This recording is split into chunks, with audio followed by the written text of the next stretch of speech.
The war begins with a gunshot, but it does not stop with one death. In the summer of 1914, Europe is already armed and waiting. Alliances snap into place. Mobilization orders flood cities and villages. Millions of soldiers march toward borders, believing the war will be fast, decisive, and glorious. They are wrong. Germany strikes first, driving through Belgium with overwhelming force. Infantry columns advance under rifle fire, artillery smashing towns and roads ahead of them. Belgian defenders resist desperately, fighting street by street, but they are pushed aside. The invasion drags new nations into the conflict. What was meant to be a limited war explodes into something far larger. French and German armies collide in open fields. Soldiers charge forward in tight formations, rifles blazing. Cavalry rushes into machine gun fire and is cut down almost instantly. The battlefield fills with smoke and bodies. Movement slows. Progress costs thousands of lives. By the end of 1914, both sides dig in. Trenches stretch for miles across Europe. Mud, wire, and death dominate the landscape. Soldiers live underground, surrounded by filth, rats, and constant shelling. Every attack begins the same way. Artillery pounds the enemy line. Whistles blow. Men climb out of trenches and run forward. Most do not make it far. Machine guns rip through advancing troops. Bodies collapse in waves. Those who reach the enemy trench fight at arm's length, stabbing, clubbing, throwing grenades into dark, narrow spaces. Gains are measured in meters. Losses are measured in thousands. The war becomes a grinding stalemate. Rain turns the battlefield into a swamp. Soldiers drown in mud. Shells bury men alive. Poison gas rolls across no man's land, choking and blinding anyone caught without protection. Survival becomes the only objective.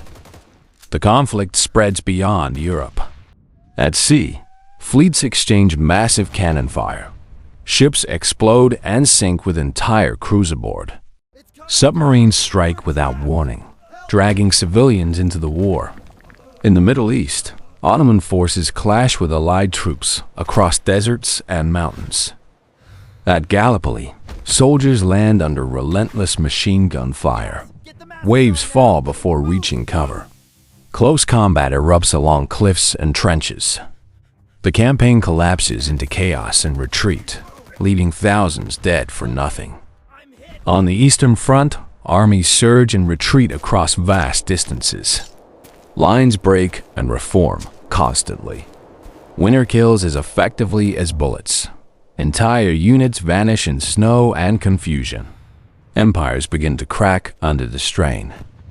By 1917, the war has consumed millions of lives and achieved almost nothing. Exhaustion grips every army. Then the United States enters the war. Fresh troops arrive in Europe, trained quickly and thrown straight into combat.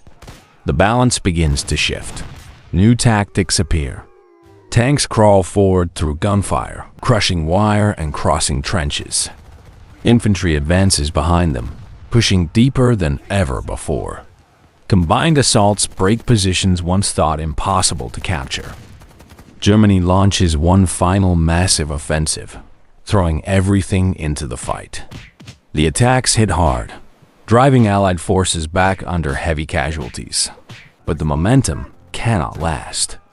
Supplies fail. Troops collapse from exhaustion. The Allies counterattack with overwhelming force.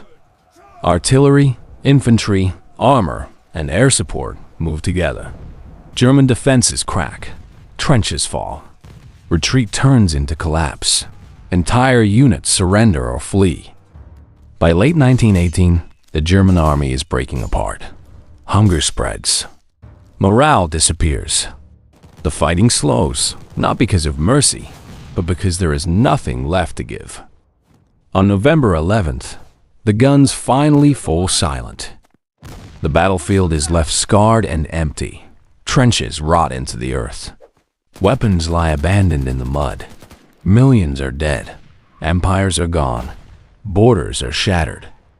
The First World War does not end with victory. It ends with exhaustion, grief, and unresolved anger, setting the stage for an even greater conflict to come. This was not a war of heroes. It was a war of survival. And it changed the world forever.